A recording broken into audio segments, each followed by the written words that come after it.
বিসমিল্লাহির রহমানির রহিম। আসসালামু আলাইকুম। একটি গ্রামের প্রত্যেকটা বাড়িতে মুরগি থাকে। বেলা মুরগির ডাকে গ্রামের অনেক মানুষের ঘুম ভাঙে। সেই গ্রামের মুরগিরা বুঝত ঠিক তাদের ডাকেই গ্রামের মানুষের ঘুম ভাঙে। একদিন হঠাৎ গ্রামের এক শিশু একটি মুরগিকে হয়রানি করছিল। সেই কারণেই মুরগিটি রাগান্বিত হয়ে গেল। মুরগিটি তখন মনে মনে ভাবতে লাগলো, আমার জন্য গ্রামের সবাই সকালে ঘুম থেকে উঠতে পারে। পরের দিন আমি সকালে আর কোনো শব্দ করব না। সবাই ঘুমাতে থাকবে আর আমার গুরুত্ব বুঝতে পারবে এবং আমাকে আর জ্বালাতন করবে না। পরের দিন সকালে মুরগি কিছুই বলল না। সমস্ত লোকেরা যথাসময়ে উঠে তাদের কাজ শুরু করে দিল। সে দেখতে পেল সবাই সবার মতো কাজ করে যাচ্ছে।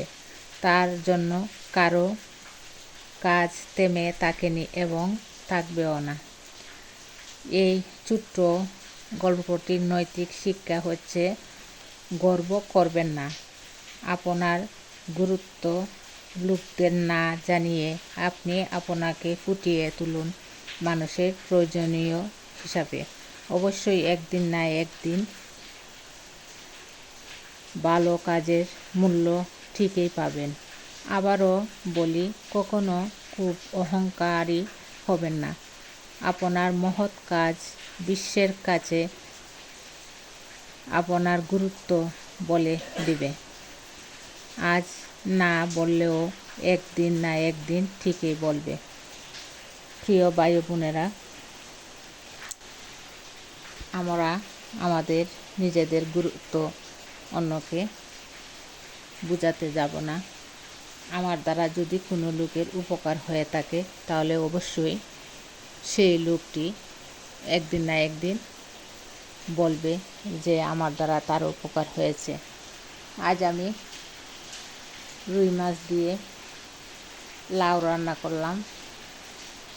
আমার লাউয়ের ঝোল খেতে খুব ইচ্ছে হয়েছিল, তাই ঝোল করে রুই মাছ দিয়ে লাউ রান্না করছি। আমার গল্প এবং লাউ রেসিপি কেমন হয়েছে প্লিজ জানাবেন। সবাইকে ধন্যবাদ। আসসালামু আলাইকুম।